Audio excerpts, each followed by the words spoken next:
Bonsoir ou bonjour, chers collègues. Je suis encore heureuse de vous retrouver pour partager avec vous un pan de l'obstétrique. Je voudrais dire que c'est une matière très difficile. À l'unanimité, toutes les sages-femmes du monde reconnaissent que c'est la partie la plus difficile de l'obstétrique, mais qu'à cela ne tienne, même si elle est difficile, ça ne nous dispense pas de maîtriser ce que je voudrais appeler l'exploration de la filière pelvique génitale, que nous appelons couramment à tort examen du bassin. En fait, c'est l'exploration de la filière pelvique génitale. Parce que quand on dit filière pelvique génitale, il faut voir. Et le bassin osseux, le voilà. Mais il y a aussi ce qu'on appelle le bassin mou, qui va concerner, comme son nom le dit là, tout ce qui est mou. Donc vous aurez les différentes parties des muscles des aponeuvroses, et puis voilà, une partie du périnée. C'est pour ça qu'on dit filière pelvique génitale. Donc il n'y a pas que l'exploration du bassin osseux. Ok? Voilà. Alors, ceci dit,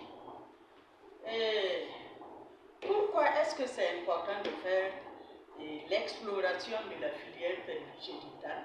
Parce que, tout simplement, vous ne pouvez pas donner des soins prénatals à la femme, préparer son accouchement et ne même pas savoir si elle va accoucher par voie basse ou bien s'il y a un problème et qu'il faut le conduire à notre moyen. Donc, c'est tout simplement pour pouvoir faire le pronostic de l'accouchement. C'est un des éléments qui entre en ligne de compte dans le pronostic de l'accouchement. Donc, voilà. Alors, quand est-ce qu'il faut faire l'exploration de la filière pelvique génitale? Ça se fait en fin de grossesse, parce que si vous le faites avant, ça n'a pas de sens. L'exploration du bassin n'est pas un acte isolé, ça s'inscrit dans un soin. Donc il ne suffit pas d'explorer le bassin et dire bassin normal comme on a l'habitude de le faire. Non, il faut mettre les résultats de votre exploration en parallèle avec d'autres choses, comme le volume du fœtus. Et c'est quelle présentation? Parce que là, si vous vous dites que le bassin est normal, madame, vous allez accoucher normalement, et puis il s'agit d'une présentation transversale, elle ne pourra pas accoucher, malgré la normalité du bassin. Donc, l'exploration du bassin s'inscrit dans un soin, et généralement, l'examen ou l'exploration que nous allons faire le plus souvent, c'est soit en fin d'examen, soit en salle d'accouchement, en début de travail, en tout cas avant que la présentation ne soit engagée. Parce que quand la présentation est engagée, vous ne pourrez plus aller faire l'exploration du bassin. Donc, ce n'est plus la peine. Ok? Donc, voilà. Alors, nous avons plusieurs moyens pour faire l'exploration du bassin. Nous avons le premier moyen qui est la clinique. Et la clinique, ça veut dire quoi? Ça veut dire que nous allons examiner et apprécier avec nos 5 sens. Nos 5 sens, c'est quoi? C'est la vue, le toucher, l'odorat, bon voilà, tout ce qui s'ensuit. C'est ça la clinique. Et dans l'exploration clinique du bassin, nous avons deux méthodes. On a l'exploration externe et on a l'exploration interne. Deuxième moyen que nous avons pour explorer le bassin, c'est ce qu'on appelle la radiopelvimétrie.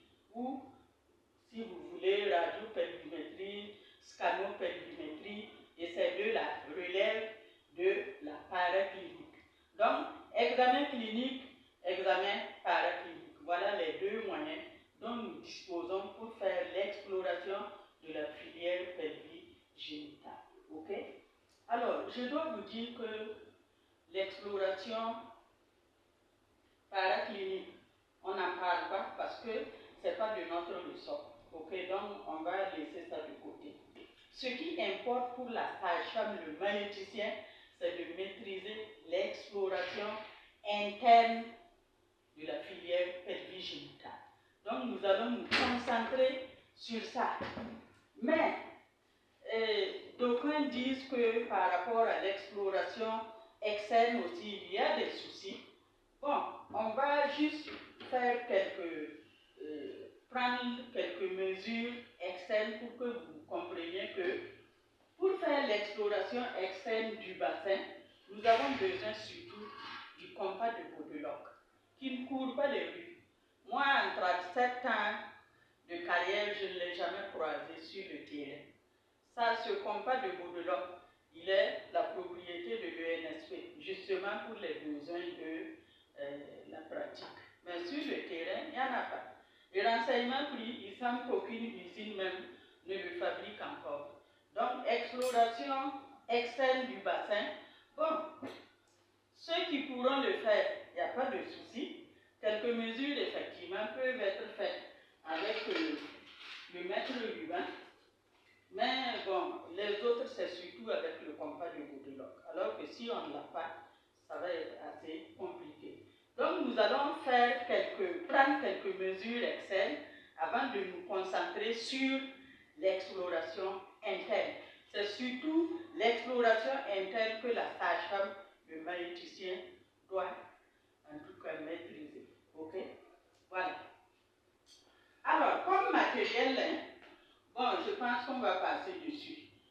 Vous connaissez le matériel. Pour le compas de Bodeloc, il faut des gants, il faut des compresses, il faut des feutres marqueurs de plusieurs couleurs. 4 feutres marqueurs de plusieurs couleurs.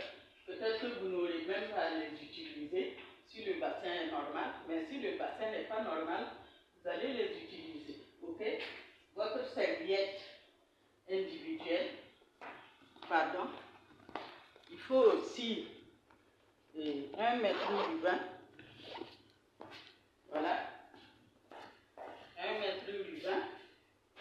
Et puis le matériel, les autres matériaux. Si, par exemple, vous êtes en soins prénatal, il faut prévoir tout le reste du matériel. Si vous êtes en salle d'accouchement aussi, vous préparez pour un accouchement, il faut aussi préparer le reste du matériel. Donc voilà.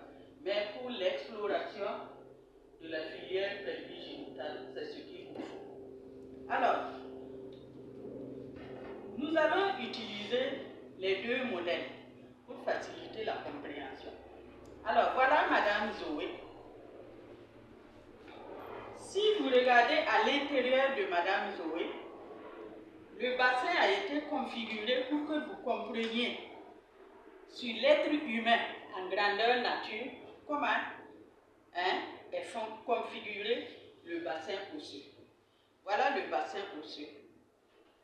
Voilà le promontoire ici. Voilà la concavité sacrée. Et ça se termine à l'extérieur par la vulve. Ok? Voilà. Alors,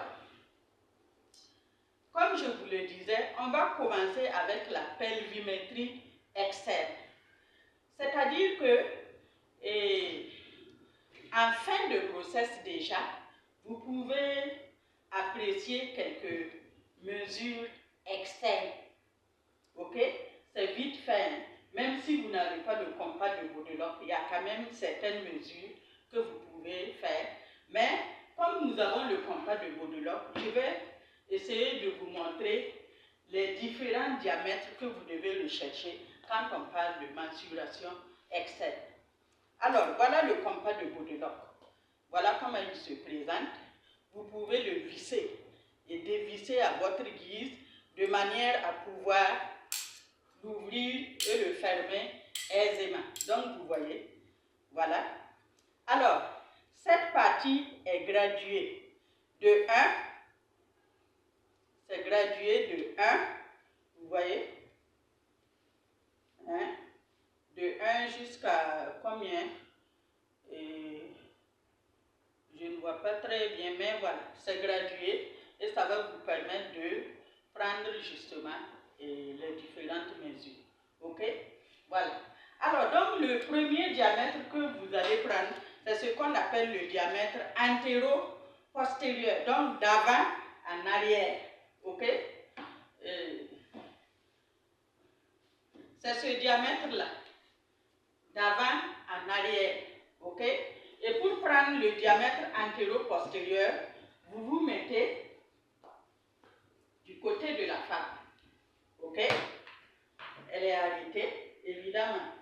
Vous lui expliquez ce que vous devez faire. On va passer tous ces aspects-là, parce qu'on considère que tout est déjà fait. Vous prenez le compas de Godelock, vous repérez derrière l'apophyse épineuse de L5. Quand vous parlez, vous allez voir, en fait, c'est la partie où le promontoire fait sa vie à l'intérieur. Donc, derrière, c'est un petit creux. Et devant, vous repérez le bord supérieur de la symphyse pubienne. Vous prenez votre compas de Godelock. Vous mettez une branche du compas sur le pubis, bord supérieur de la symphyse pubienne. Vous amenez l'autre bout, l'autre branche à l'endroit de l'apophyse L5 et vous lisez. En principe, vous devez avoir un diamètre de 20 cm, c'est la normale. Ensuite, vous allez vous déporter devant la femme. Vous palpez et vous recherchez le bicrête. Vous voyez, le bicrête, c'est à ce niveau. Quand je mets mes mains comme ça, mes mains sont sur le bicrête. C'est l'évasement des ailes iliaques, l'os iliaque de chaque côté. C'est leur évasement. Donc, vous palpez, vous voyez, à l'intérieur, ici, c'est ça. Mais ça, c'est à l'intérieur de l'os. Ici, à l'extérieur, vous aurez justement toute la masse de chair. Il faut palper pour les retrouver à ce niveau. Vous prenez votre compas de Godelock, vous mettez chacune des branches sur l'évasement de chaque aile iliaque et vous lisez la mesure. Normalement, dans un bassin normal, on doit avoir 28 cm. Et vous vous déportez automatiquement devant. Donc ça, c'est le bicrête. Sur les deux crêtes iliaques. Vous revenez en avant ici. Vous-même, vous pouvez vous palper. Vous allez voir que devant là, à côté des deux ailes, c'est-à-dire à la terminaison des cuisses, vous avez à ce niveau, vous avez deux pointes qu'on va appeler épines sciatiques. À ne pas confondre avec les deux épines sciatiques qui seront à l'intérieur.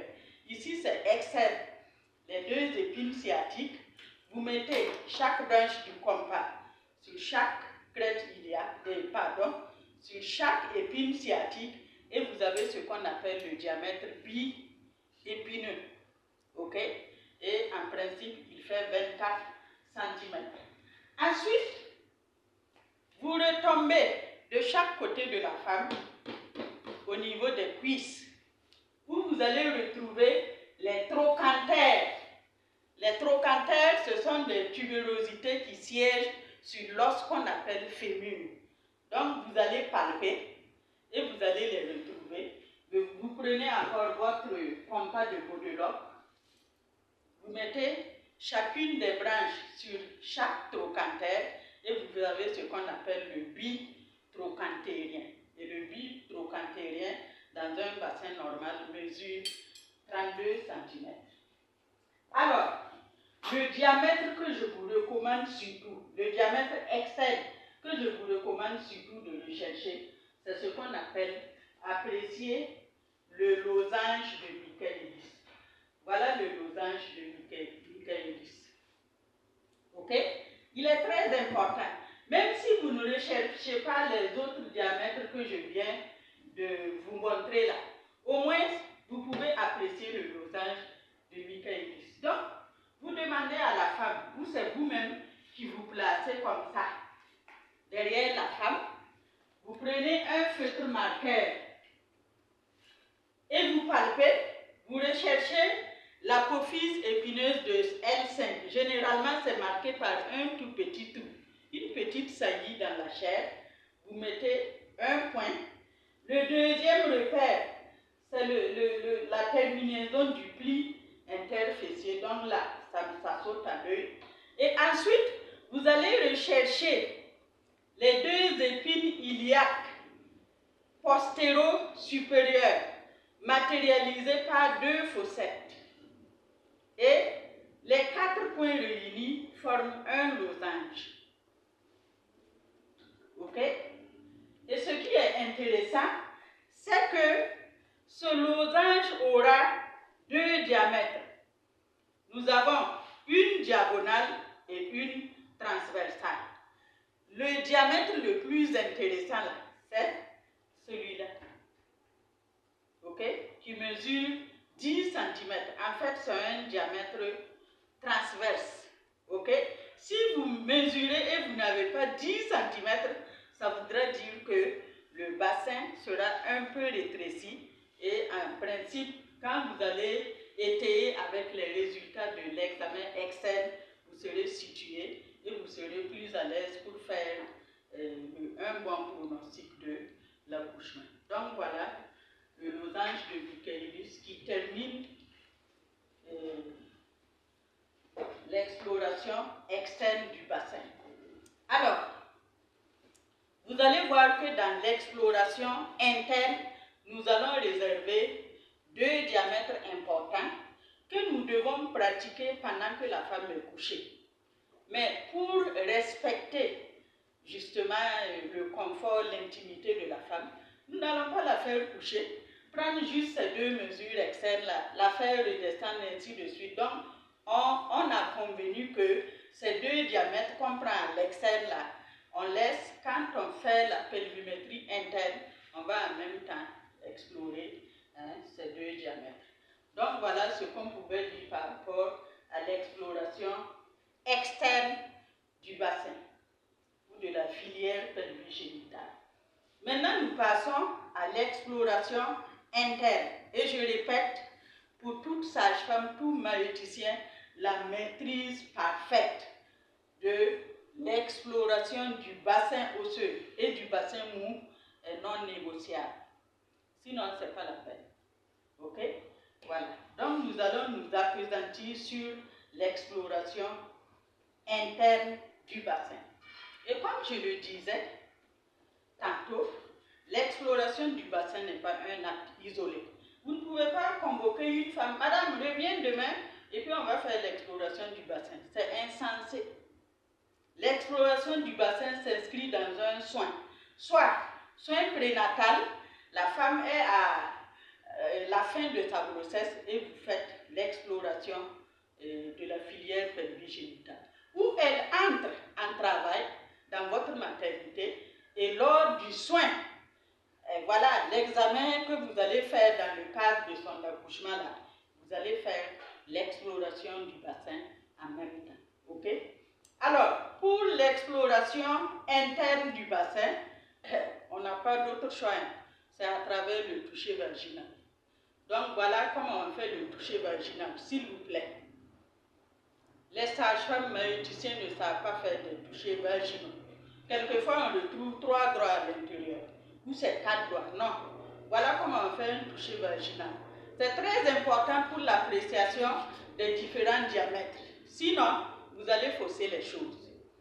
Et en principe, on conseille de ne rien mettre sous le siège de la femme. S'il vous plaît, pas de bassin lors de l'examen. La femme est entrée. Vous lui mettez le bassin, vous faites la toilette vulvaire.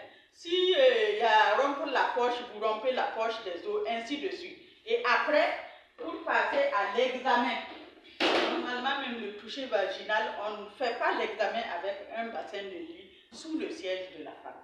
Donc voilà comment ça doit être. La femme doit, le siège de la femme doit reposer sur un plan dur. Et normalement, l'accoucheur doit faire l'examen avec son avant-bras qui repose sur le plan dur. Mais entre nous, par mesure de PCI, nous savons dans quelles conditions nous travaillons ici. Si on doit explorer le bassin de toutes les femmes de cette manière-là, je crois que ça va être un peu compliqué. Donc c'est pour ça qu'au moins que le siège de la femme repose sur un plan dur. Et on peut aisément faire les différentes mensurations. Donc voilà.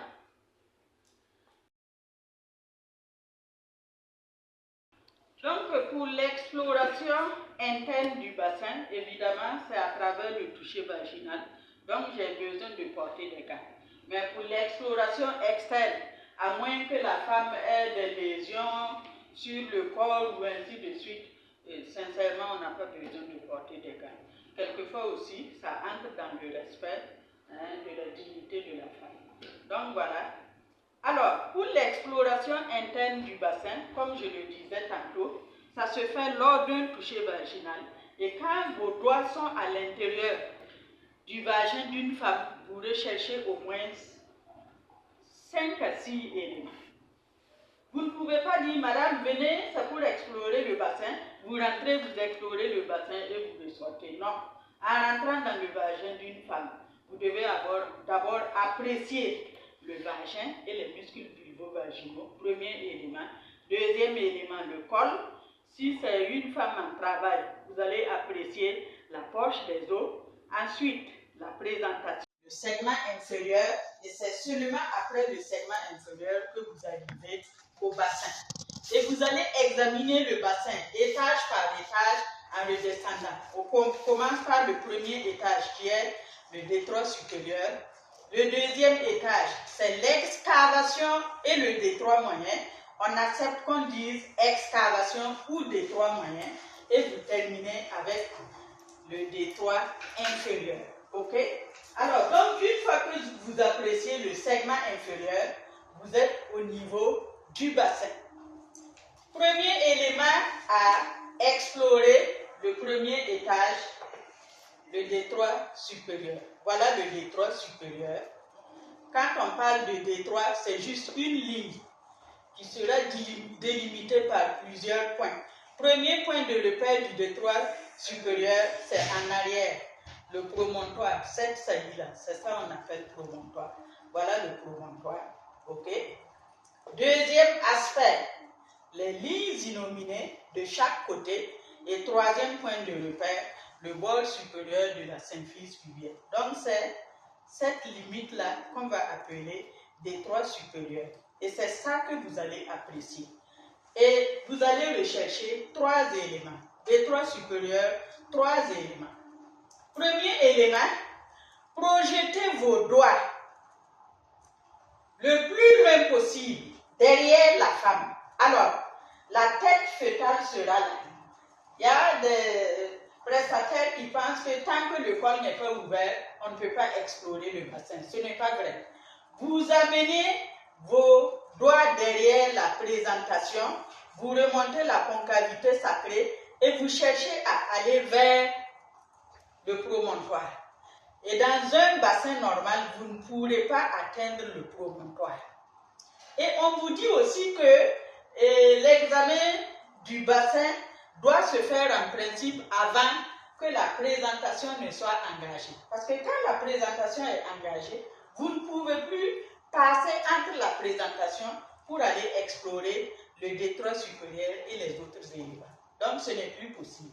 Donc vous dirigez vos doigts vers l'arrière, derrière la présentation, vous parcourez la concavité sacrée et vous cherchez à remonter vers le promontoire. Dans un bassin normal, le promontoire n'est pas accessible. Et évidemment, si vous ne savez pas faire un toucher vaginal avec 2 doigts, mais plutôt c'est vos 5 doigts ou vos 4 doigts qui entrent à l'intérieur, là vous faussez les choses. Le pouce de l'examinateur reste sur la symphyse pubienne de la femme. Et c'est les 2 doigts qui sont à l'intérieur. Donc, vous ne pouvez pas atteindre le promontoire. Alors, je vais prendre ce modèle anatomique qui est plus malléable. Au cas où vous atteignez le promontoire, c'est le doigt le plus long, c'est-à-dire le majeur, qui touche le promontoire. À ce moment, vous prenez un feutre marqueur d'une couleur que vous allez repérer. Vous mettez un point à l'endroit où la main de l'examinateur touche le sous-pubis. Et vous aurez le diamètre promonto-sous-pubien. Donc du promontoire à sous le pubis. Et normalement, dans le temps, on nous obligeait à mettre la marque là avec le doigt, à sortir la main pour qu'on mesure. Et vous venez encore entrer. PI 0. Donc, pour maintenir la paix, le confort et le respect de la femme, nous allons utiliser maintenant des feutres marqueurs. Voilà, le premier feutre a été utilisé pour le promonto sous-pubien. Je le mets à l'écart et je garde les autres. Ok? Ça nous permet de continuer avec le reste de l'examen. Vous ramenez vos doigts sur le bord supérieur de la symphyse pubienne. Voilà le bord supérieur de la symphyse pubienne. Vous ramenez vos doigts là et vous parcourez les lignes innominées de chaque côté. Ok? Voilà les lignes innominées. Ligne innominée droite, la ligne innominée gauche. Alors, en principe, les auteurs nous disent que pour examiner la ligne innominée droite, c'est avec la main droite. Pour explorer la ligne innominée gauche, c'est avec la main gauche.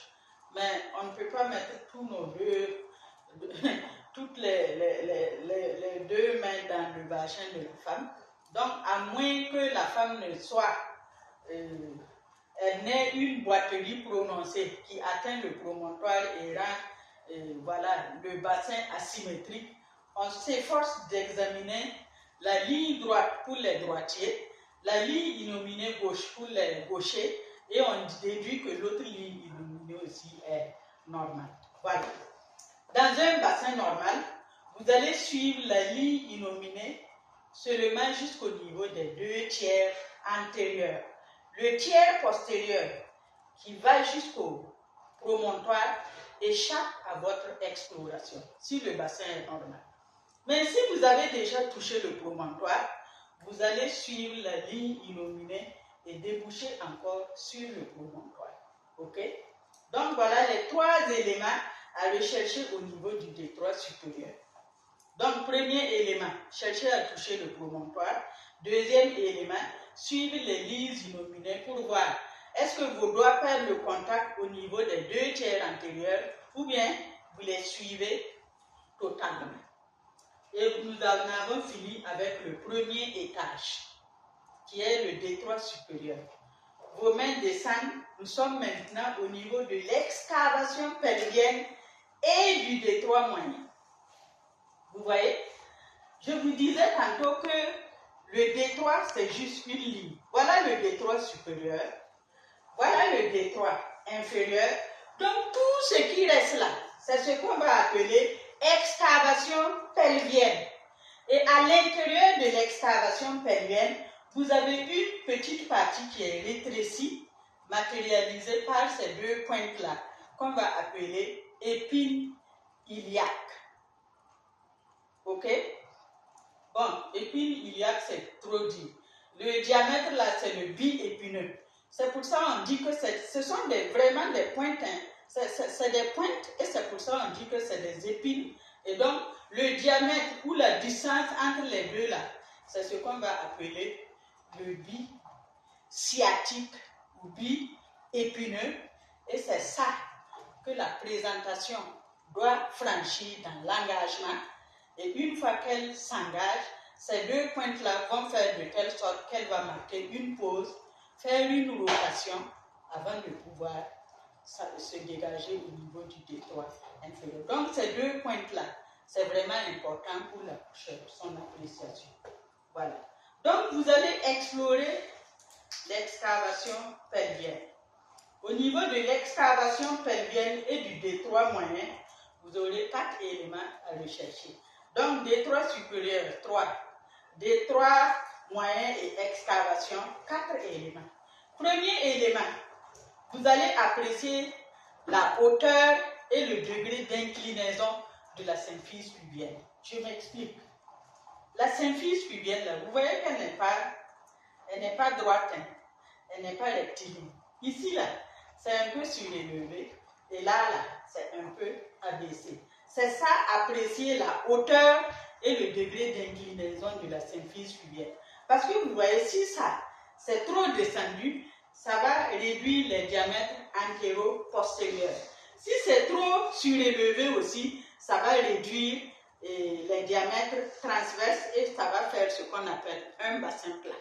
Donc, il faut apprécier la hauteur et le degré d'inclinaison de la symphyse pubienne. Comment vous allez faire?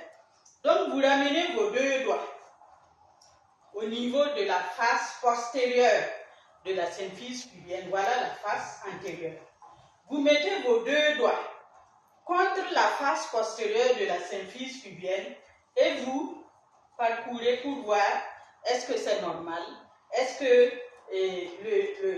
la hauteur, c'est-à-dire vous devez connaître déjà les dimensions de vos deux doigts et vous allez voir est-ce que le bord supérieur de la symphyse pubienne peut être attrapé, vous voyez. À ce moment, vous savez pertinemment que le degré d'inclinaison ou la hauteur sont normales. Et vous amenez ensuite le pouce sur la face antérieure comme si vous cherchez à attraper la symphyse pubienne. Et dans un bassin normal, regardez, ça ne gêne pas mon examen. Vous comprenez? Voilà. J'ai apprécié la hauteur et le degré d'inclinaison de la symphyse pubienne. Ici, c'est la normale. Mais imaginez que ici, ça soit plus élevé et en bas, encore plus rabaissé. Je serai obligé de faire ça pour attraper. Et en ce moment, vous allez déduire que le degré d'inclinaison est prononcé en arrière. Vous voyez? Et ça va, vous allez craindre que le diamètre antéro-postérieur ne soit diminué. Okay? Sinon, en principe, si vous faites semblant d'attraper la symphyse pubienne, ça ne doit pas gêner l'examinateur. Okay? Donc, premier élément à rechercher, la hauteur et le degré d'inclinaison de la symphyse pubienne. Deuxième élément à rechercher, la concavité sacrée. Vous allez apprécier la profondeur de la concavité sacrée. Alors, permettez que je vous montre la concavité sacrée. Voilà. On va revenir là-dessus. Vous regardez le sacrum. Le sacrum n'est pas rectiligne. Il fait une courbure de telle sorte que, justement, ici, cette partie-là devient concave, c'est-à-dire un creux. C'est ça la concavité sacrée. Ok? Donc, le deuxième élément que vous allez apprécier, c'est la profondeur de la concavité sacrée. Après, ici, vous ramenez vos doigts derrière la présentation. Vous cherchez encore à parcourir la concavité sacrée et vous essayez de remonter encore vers le promontoire. Si le bassin est normal et dans un premier temps, vous n'avez pas pu atteindre le promontoire, ici encore, vous allez parcourir la concavité sacrée jusqu'aux 2/3 inférieurs en bas. Le tiers postérieur, c'est-à-dire à partir d'ici, qui monte vers le promontoire, ça échappe à vos doigts dans un bassin normal. Ok? Donc, deuxième élément. Troisième élément, vous ramenez vos doigts de ce côté, d'un côté, à travers la masse de chair, vous palpez pour retrouver cette pointe-là. Sur la femme couchée, quand vous palpez là, ça ne saute même pas ou du moins, il n'y a même pas à vous faire, vous allez retrouver cette pointe-là. Et je vais vous montrer cette pointe-là ici. Voilà. Voilà l'épine sciatique droite et voilà l'épine sciatique gauche. Donc, à travers la masse de chair, vous palpez et effectivement, vous allez tomber sur la pointe. Et vous appréciez. Vous ramenez vos doigts de l'autre côté et vous cherchez aussi à apprécier l'épine sciatique droite de chaque côté. Et vous voyez, en clinique, on ne peut pas mesurer le bi-épineux ou bi-sciatique. C'est seulement apprécier la saillie. Si c'est trop pointu et ça rentre à l'intérieur, vous allez voir que ce diamètre sera réduit. Parce que c'est le plus petit diamètre de l'excavation pelvienne. Ici, là, tous les diamètres valent 12 cm, 11 à 12 cm. Et il n'y a que ici que ça se réduit à 10 cm 5 ou 10 cm 8. Et si vous voyez que ça c'est encore plus réduit, à moins de 10, ça veut dire que vous allez au-devant du problème au moment de l'accouchement. Ok? Donc voilà les 4 éléments à rechercher au niveau de l'excavation et du détroit moyen. Premier élément, hauteur et inclinaison de la symphyse pubienne. Ça, c'est en haut. En bas, concavité sacrée, profondeur de la concavité sacrée. À gauche et à droite, la saillie des épines sciatiques. Donc, ça vous fait les 4 éléments. Et vous progressez vers le dernier étage qui est le détroit inférieur. Le détroit inférieur, là encore, c'est une ligne qui sera matérialisée par quoi? De chaque côté, vous avez ce qu'on appelle les tubérosités ischiatiques. À ne pas confondre avec les épines sciatiques. Sciatique, c'est plus court, c'est le détroit moyen, c'est à l'intérieur.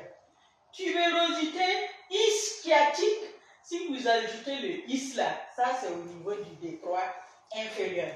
Donc voilà la limite du détroit inférieur.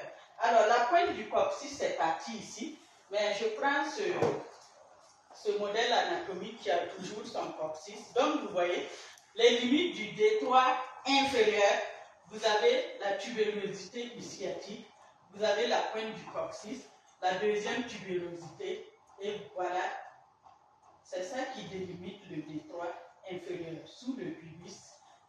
Et toutes ces parties vides là seront comblées par des muscles, des aponeuroses, ainsi de suite. Donc voilà, vous voyez, détroit inférieur c'est une ligne, détroit supérieur c'est une ligne, tout le reste là, c'est ce qu'on appelle excavation pelvienne. Et à l'intérieur de l'excavation pelvienne, vous avez le détroit moyen qui est matérialisé par les 2 épines sciatiques. Ok? Donc voilà. Alors, donc, au niveau du détroit inférieur, vous aurez 5 éléments à rechercher. Donc, détroit supérieur, 3. Excavation pelvienne et détroit moyen, 4. Détroit inférieur, 5.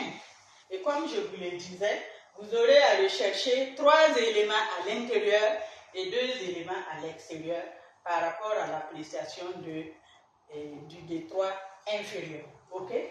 Alors, premier élément que vous allez rechercher au niveau du détroit inférieur, donc vous ramenez vos doigts le long de la concavité sacrée jusqu'à la base du sacrum. Voilà la base du sacrum. Ici, le coccyx est parti. Donc, voilà où se termine le sacrum. Et vous amenez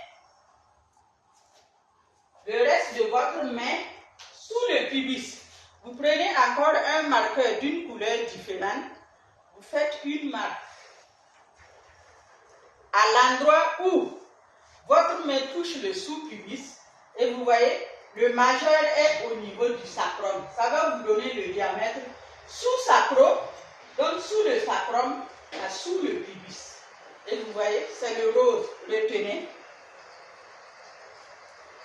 Ensuite, vous avancez un peu plus bas. Je vais prendre ce modèle qui a toujours son coccyx. Donc, après, sous-sacro, sous-pubien, vous avancez votre majeur jusqu'à toucher la pointe du coccyx et vous amenez encore le reste de votre main sous la symphyse pubienne. Et vous prenez un autre marqueur d'une autre couleur. Vous voyez? Bon, lui, il est vraiment... Voilà. Vous allez marquer encore.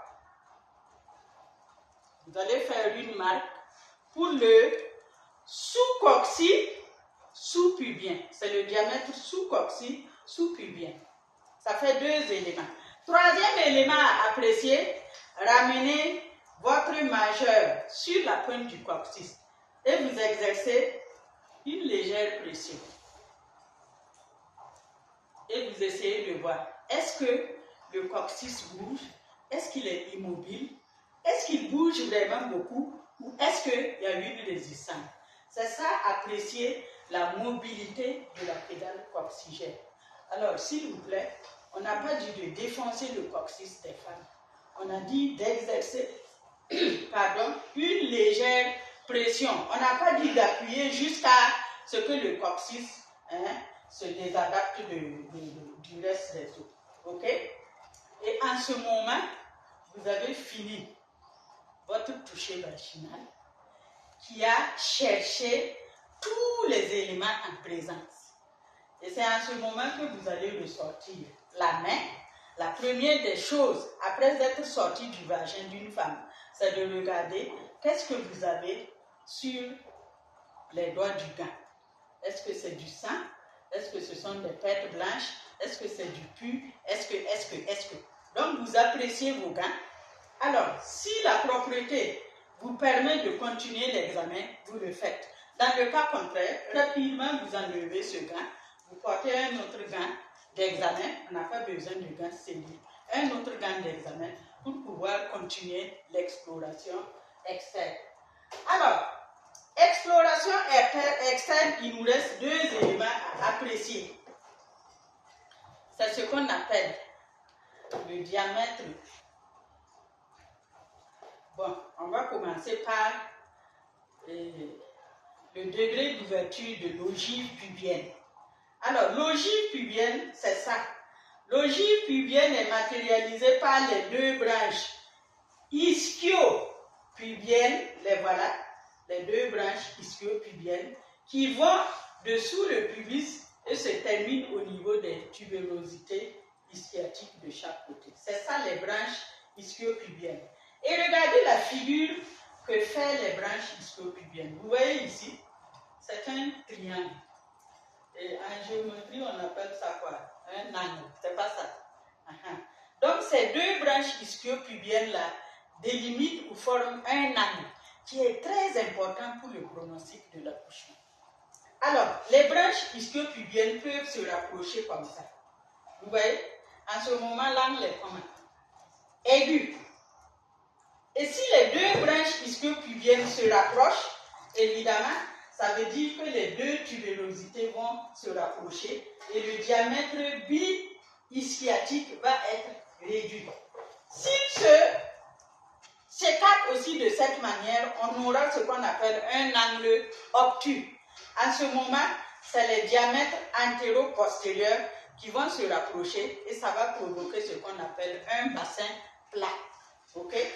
Donc, normalement, l'angle formé par les 2 tubérosités ischiatiques doivent délimiter un angle dont la valeur est comprise entre 80 et 90 degrés. D'autres disent 85-90 degrés. Mais voilà comment on la mesure. La femme est couchée. Ok? Vous placez vos 2 pouces le long des branches ischio-pubiennes de manière à ce que les 2 pouces se rejoignent sous le pubis de la femme. Et vous lisez l'angle formé par vos 2 pouces. Voilà. L'angle doit être compris entre 85 et 90 degrés. Si ça se rapproche comme ça, c'est pas bon. Si c'est trop écartelé aussi, c'est pas bon. Alors, sur la femme, concrètement, les 2 tubérosités ischiatiques sont à ce niveau.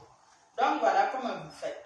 Bon, on ne peut pas écarter ça, mais voilà à peu près. Sous le pubis, vous mettez vos 2 pouces de manière à ce qu'ils se rencontrent sous le pubis et vous lisez l'angle formé par les 2 pouces. C'est tout simplement cela.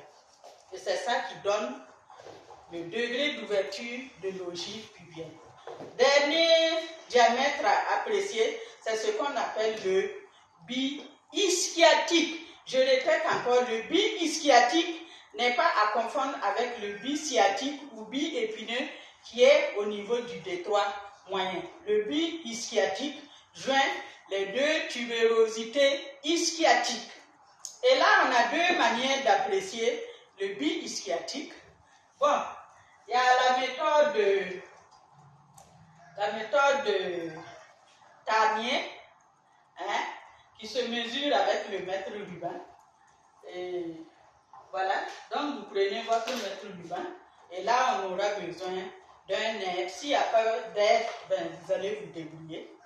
Alors, la première étape, vous allez chercher les 2 tubérosités ischiatiques. Et généralement, c'est à ce niveau qu'il faut palper, à la naissance des fesses de la femme.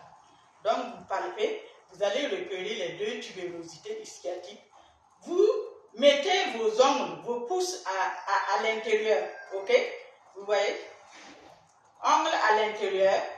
Vous prenez votre mètre ruban ou vous demandez à l'aide de prendre le mètre ruban. Vous mettez le 0, puisque vous avez repéré les tubérosités. Vous-même, vous pouvez le faire. Vous mettez à 0 ici et vous tirez le mètre ruban jusqu'au niveau de la deuxième tubérosité ischiatique. Et en principe, vous devez obtenir une mesure de 9 cm auquel vous allez ajouter 2 cm pour l'épaisseur de la chair qui est là. Vous ajoutez 2 cm à 9, ça vous donne 11 cm, c'est la normale. Alors, vous pouvez procéder d'une autre manière, surtout si vous ne voulez pas utiliser le mètre ruban, vous n'avez pas d'aide. Une manière toute simple. Donc, celle avec le mètre ruban s'appelle méthode de Tarnier. On peut utiliser la méthode de Green Hill. Vous fermez le poing, pouce à l'intérieur, voilà. Le pouce à l'intérieur, vous fermez le poing et vous l'appliquez entre les deux tubérosités ischiatiques. Si la distance entre les deux tubérosités ischiatiques vaut 11 cm de plus, votre poing trouve assez de place et ça ne vous gêne pas. Par contre, regardez, si les deux branches se rapprochent comme ça, vous aurez du mal à loger votre poing. Ça va coincer, vous voyez? Et en ce moment, ça voudrait dire que ce diamètre est rétréci. Ok? Donc voilà. Et nous en avons fini avec l'exploration du bassin osseux. Mais il reste l'exploration du bassin mou. Et généralement, bon, pour les plus expérimentés, les plus malins, avant même d'aller à l'intérieur, ils explorent déjà le bassin mou. Explorer le bassin mou, ça veut dire quoi? Ça veut dire qu'il faut apprécier au niveau de la vulve là. Est-ce que vous avez des lésions qui peuvent déjà être visibles? Il y en a qui ont des plaies de braquage ou bien des cicatrices de braquage, hein, une épisiotomie mal réparée, mal cicatrisée, ça se voit déjà. Quand vous serez à l'intérieur, pour apprécier le vagin et les muscles vulvo-vaginaux, eh bien, ça fait partie de l'exploration du bassin mou. Le col, vous allez apprécier. Est-ce qu'il est dur? Est-ce que, ainsi de suite. Et surtout ici, il faut apprécier le degré d'excision. Ok? Parce que c'est très important. Ça peut être, justement, ça peut donner des renseignements par rapport à comment le fœtus va faire pour se dégager. Est-ce que vous ne serez pas obligé voilà, d'intervenir, ainsi de suite. Donc, c'est ça l'exploration du bassin. Ok? Donc, nous en avons fini avec l'exploration de la filière pelvigénitale. Alors, conclusion. De grâce, ce que vous ne devez pas faire, c'est écrire sur le carnet ou les différents supports de collecte de données. Bassin normal. Ça ne veut rien dire bassin normal. Bassin normal, et puis après on court, il n'y a pas d'engagement, la tête ne descend pas, et pourtant vous avez écrit bassin normal. Non. Ce que vous devez écrire, c'est prendre un élément de chacun des étages là, pour arriver à votre conclusion. Ok? Vous allez mettre le résultat de votre toucher vaginal là, voilà, vagin souple, muscles vulvo-vaginaux souples, col dilaté à, je ne sais pas moi, 3 cm, épais, ainsi de suite. Et puis, arriver au niveau du bassin là, promontoire non accessible, et puis sciatique peu saillante, bi-ischiatique égale, ici là au moins on peut mesurer, bi-ischiatique égale à 11 cm. Donc, conclusion, bassin probablement normal. C'est ça. Chaque élément de chaque étage doit étayer votre langage qui dit que bassin normal. Non. Si vous me dites Madame Cabré est en bonne santé, moi je ne suis pas d'accord avec vous. Parce que si vous contrôlez ma tension tout de suite, vous verrez qu'elle est élevée. Sur quelle base vous dites que je suis bien portant? C'est la même chose ici. Donc de grâce, on ne veut plus voir examen normal, point. Ou examen praticable, point. Il y en a même qui disent promontoire non atteint, bassin normal. Alors que promontoire qui détermine tout le reste de la normalité du bassin. C'est par exemple au moins un élément de l'examen de chaque étage. Est-ce que vous comprenez? Voilà. Ok, donc voilà ce qu'on pouvait dire par rapport à l'exploration du bassin. Mais permettez-moi de revenir sur l'essentiel. J'ai fait exprès d'attendre la fin pour revenir sur l'anatomie du bassin. Parce que si vous apprenez le bassin par cœur, tararatac, demain si on vous réveille là, il ne reste rien. Le bassin, il faut le comprendre. Surtout le bassin osseux, il faut le comprendre. Sinon, tout le reste, c'est zéro. Donc, voilà le bassin osseux. Ceinture qui soutient les membres inférieurs et porte le reste du corps en haut. Voilà la définition terre à terre. Alors, le bassin est formé par la réunion de 4 os. 4 os. Bon, voilà, 4 os. En bon français, c'est 4 os. Je dis os pour que vous puissiez savoir que c'est les os. Ok? Alors, en arrière, vous avez 2 os. Vous avez le sacrum, c'est ça, le sacrum, qui se termine par le coccyx, ici. Alors là, le coccyx est parti. Donc, en arrière, vous avez le sacrum et vous avez le coccyx. Ok? Latéralement, de chaque côté et en avant, vous avez ce qu'on appelle l'os iliaque. Voilà l'os iliaque droit. Voilà l'os iliaque gauche. En fait, c'est les plus gros os du bassin. Ok? Ajouté au sacrum et au coccyx. Voilà les 4 os. Et ces 4 os sont soudés entre eux ou reliés entre eux par 4 articulations. Vous voyez l'os iliaque droit qui se termine en avant par ce qu'on appelle le corps du pubis. L'os iliaque gauche, voilà le corps du pubis. Les deux là vont être reliés en avant par ce qu'on appelle l'articulation symphysienne, qu'on va appeler symphyse pubienne. Ok? Et c'est justement cette symphyse pubienne-là qui se recouvre de poils au moment de la puberté de la femme. Ok? En arrière, vous avez de chaque côté l'articulation qui réunit l'os iliaque et le sacrum. On va les appeler articulation sacro-iliaque. Et entre le sacrum et le coccyx aussi, vous aurez une articulation, l'articulation sacro-coccygienne.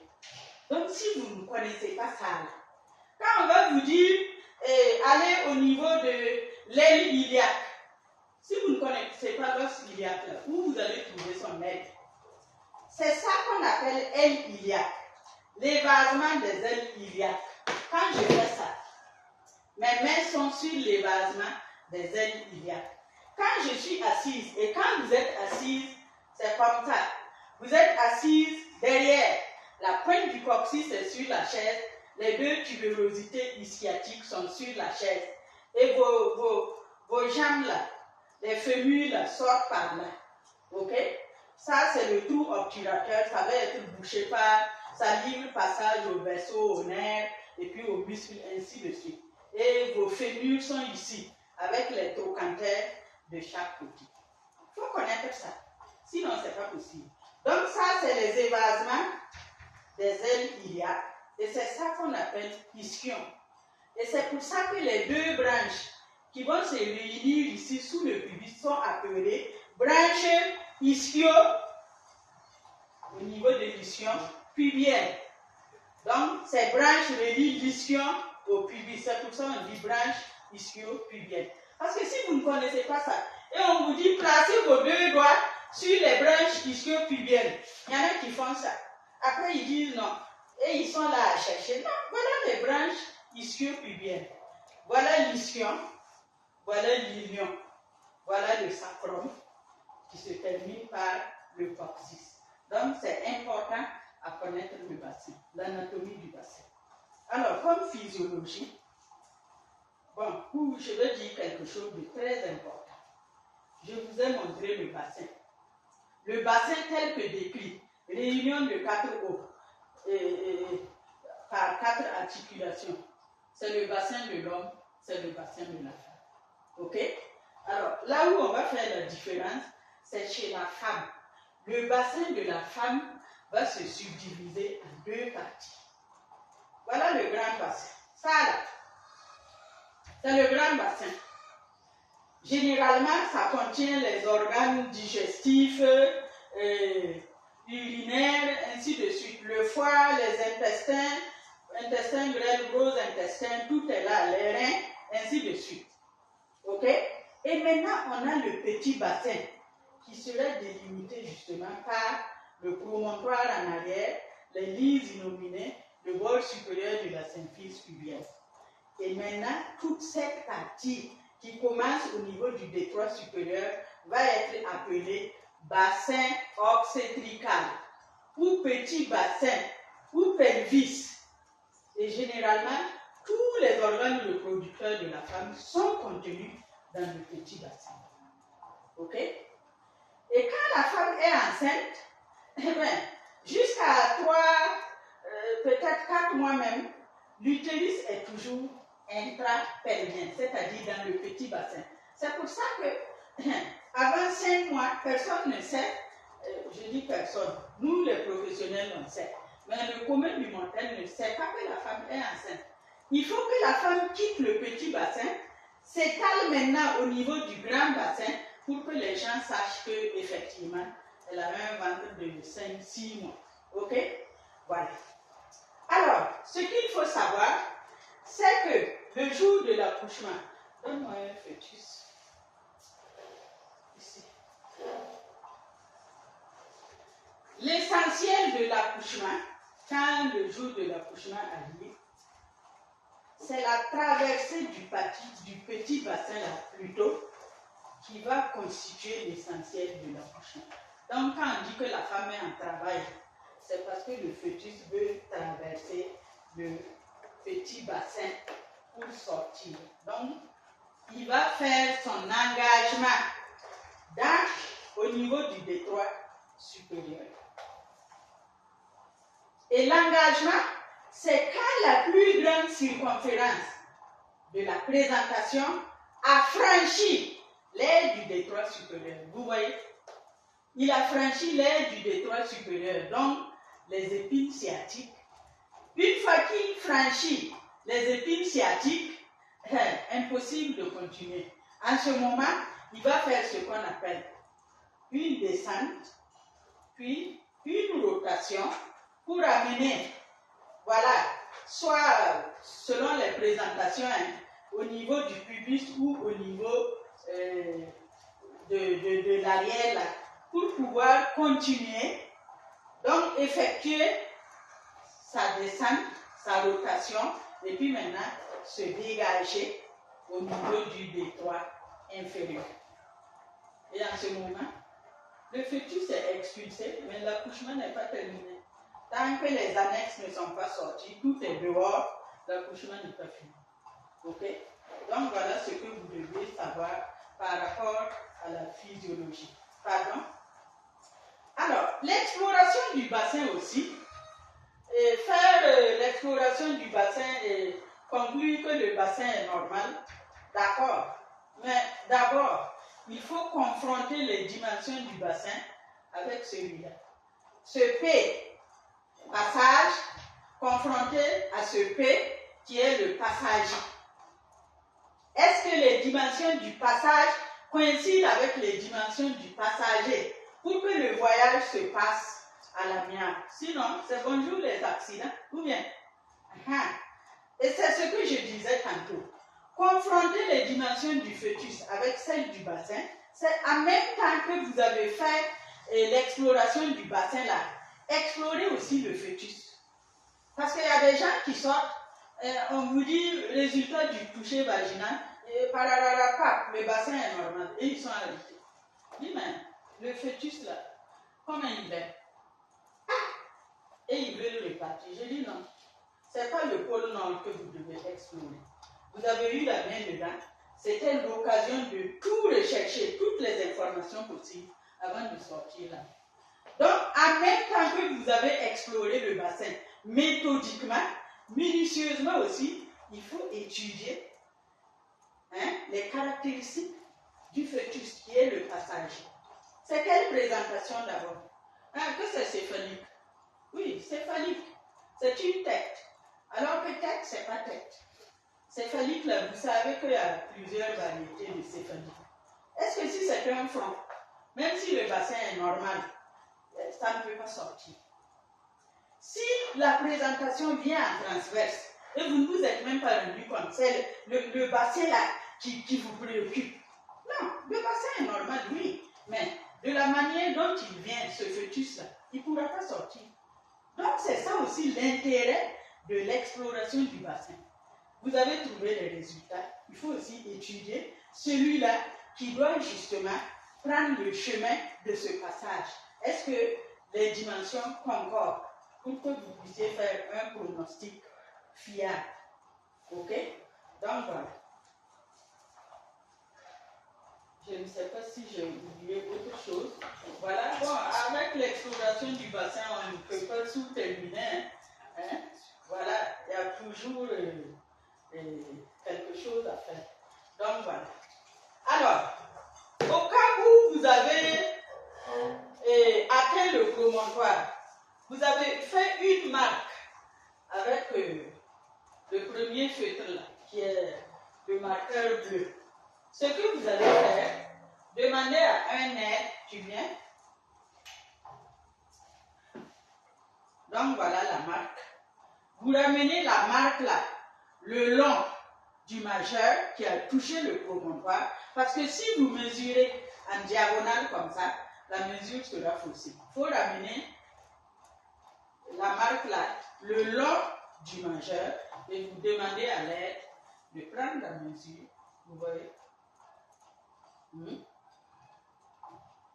Et en principe, le promontoire sous-pubien mesure 12 cm. Mais il n'intéresse pas la coucheur.